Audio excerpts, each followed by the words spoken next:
पशुपालकों की समस्याओं को लेकर सौंपा ज्ञापन। अखिल भारतीय रायका महासभा राजस्थान के प्रदेश अध्यक्ष सुखदेव देवासी, जेतीवास एवं देवासी समाज गणमान्य व्यक्तियों का एक शिष्टमंडल बुधवार को मुख्यमंत्री आवास सिविल लाइन जयपुर पहुंचा, जहां मुख्यमंत्री अशोक गहलोत से मुलाकात की और रायका समाज की परंपरा अनुसार साफा पहनाकर स्वागत किया गया। साथ ही देवासी समाज द्वारा मुख्यमंत्री को पशुपालकों की समस्याओं को लेकर एक ज्ञापन सौंपा गया। ज्ञापन में अशोक गहलोत से कहा गया कि आज विश्व ऊंट दिवस है।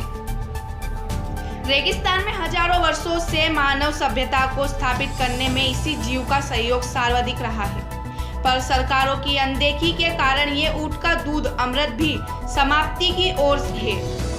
ऊंट को राज्य पशु तो घोषित कर दिया, पर उसके लिए कोई योजना नहीं बनाई, जिसके कारण ऊंट पालक दुखी और हताश है।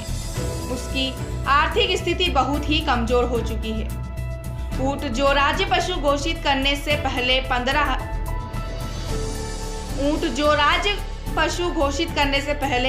50,000 में बिकते थे, वो अब 15,000 तक भी कोई नहीं खरीद रहा है। राजस्थान में ऊंट की बिकवाली बंद है।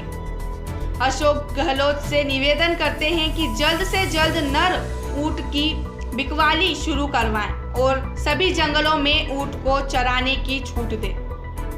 एमपी के जंगलों में भी ऊंट को चराने की छूट दिलवाएं एवं एमपी में ऊंट के 40 रुपए पर ऊंट चराई लगती है। उसके उपरांत भी ऊंट को सभी जंगलों में नहीं चरने दिया जाता है। मध्य प्रदेश सरकार सुप्रीम कोर्ट के आदेश को भी नहीं मान रही। मध्य प्रदेश सरकार भेड़ व ऊंट पालकों से भेड़ के 8 रुपए और ऊंट के 40 रुपए लेकर सिर्फ निकलने का रास्ता देती है, जबकि चराई की अनुमति नहीं देती। क्या ये पार्टिकल संभव हो सकता है? इसी के लिए रेंजर भेड़ पालकों को परेशान करते हैं। ऊंट व भेड़ पालकों को सरकारी सहायता प्रदान करें। ऊंट पालक और उसके परिवार के लिए नई योजनाएं बनाएं।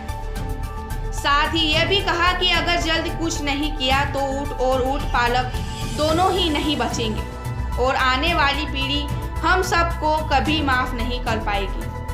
अतः आपसे निवेदन है कि जल्द से जल्द कुछ ऊंट पालकों के लिए भी योजना बनाएं और बीमा योजना भी पुनः शुरू करवाएं। इन्हीं मांगों को लेकर अशोक गहलोत राजस्थान मुख्यमंत्री अशोक गहलोत को देवासी समाज द्वारा ज्ञापन सौंपा गया। जयपुर से बालाराम रेबारी की रिपोर्ट।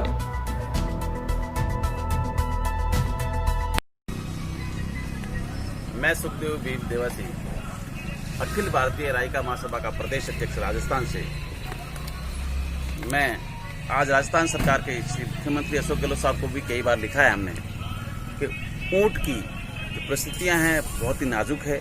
ऊंट पालक परेशान हैं क्योंकि नर ऊंट की बिकवाली पूरी तरह से बंद है।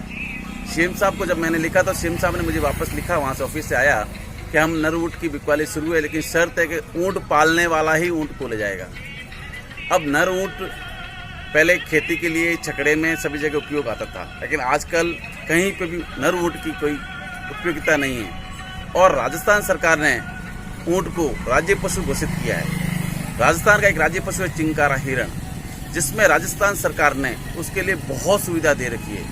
उसके उपरांत ऊंट को उसके बजाय 1% भी ऐसी कोई सुविधा नहीं है। जिस प्रकार चिंकारा के लिए वन है, वन विभाग पूरा डिपार्टमेंट है, उसी प्रकार ऊंट के लिए ऐसा कोई डिपार्टमेंट नहीं, ऐसा कोई चारागाह नहीं है। राजस्थान में ऊंट के लिए कोई योजनाएं नहीं है। पहले केंद्र सरकार ऊंट के ब्याज पे 10,000 रुपये देती थी, लेकिन वो योजना भी फिलहाल बंद है। ऊंट का ना तो कोई बीमा हो रहा है। ऊंट भेड़ बकरी सबके बीमा इस वक्त भारत सरकार की तरफ से बंद है। तो मैं सीएम साहब से अनुरोध करूंगा कि जल्द से जल्द बीमा शुरू करे। ऊंट के जो 10,000 रुपये मिलते थे वो दिलवाए और ऊंट के लिए कुछ योजना बनाए। ऊंट पालक बहुत परेशान और दुखी है। अगर समय रहते नहीं चेती सरकारें तो ऊंट किताबों में मिलेंगे, जंगलों में ऊंट नहीं मिलेंगे। दूसरी बार हमारे राजस्थान के अधिकतर पशुपालक एमपी में जाते हैं, वहां पर उन्हें चोर लुटेरे और रेंजर परेशान करते हैं। वन जंगलों में से उनको सब गुजरने का रास्ता दिया जाता है। सुप्रीम कोर्ट का आदेश है कि जो 3 पीढ़ी से जिन जंगलों में रह रहे हैं उन जंगलों पर उनका अधिकार है, वो उनमें रह सकते हैं, उनका उपयोग कर सकते हैं। लेकिन इन पशुपालकों की सांसद पीढ़ी इन्हीं जंगलों में व्यतीत हुई है, फिर भी इनको कोई सुविधा नहीं दी जा रही है, इनको परेशान किया जा रहा है, उनको जंगलों में चरने नहीं दिया जा रहा है।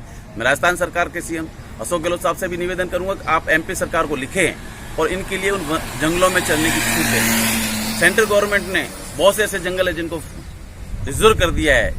मैं सेंट्रल गवर्नमेंट से भी निवेदन करूंगा जहां पर पशु चर सकते हैं उन जंगलों को खोलें, पशुओं के लिए चारागाह दे, क्योंकि वन क्षेत्र बहुत कम आ रहे हैं और ऊंट एक बहुत बड़ा पशु है, उसके लिए चारागाह एक दिन में वो कम से कम 25 से 40 किलोमीटर तक वो भ्रमण करता है। तो इतना बड़ा चारागाह, इतना बड़ा क्षेत्र चाहिए। इसलिए सभी सरकारों से निवेदन है कि जल्द से जल्द इसकी ओर ध्यान दे।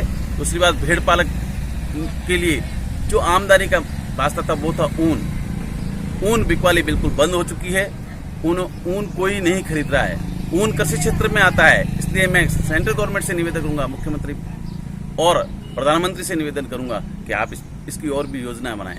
ऊन को कृषि क्षेत्र में आने का, जिस पर आप फसल खरीदते हो समर्थन मूल्य पे, उसी प्रकार ऊन का भी समर्थन मूल्य तय करके ऊन खरीदे। आप ऊंटों को भी राजस्थान सरकार खुद खरीदे, तब जाकर ये ऊंट और भेड़ बच पाएंगे, अन्यथा इनका बचना बहुत मुश्किल है। और पशुपालक कब तक इन देनदारियों को झेलता रहेगा? सरकारें। और मैं आपको बता दूं कि मीट बाजार में भारत की आर्थिक स्थिति के लिए भेड़ और ऊंट पालन बहुत मजबूत स्तर है, बहुत बड़ा योगदान है इनका। अगर इस योगदान की ओर नहीं दिया गया तो हमें विदेशों की ओर मुंह करना पड़ेगा, विदेशों के लिए वहां से माल मंगाने पड़ेंगे। आज समय है कि जल्द से जल्द इन पशुपालकों के लिए योजना बनाएं, इनका साथ दें, इनका सहयोग करें। धन्यवाद।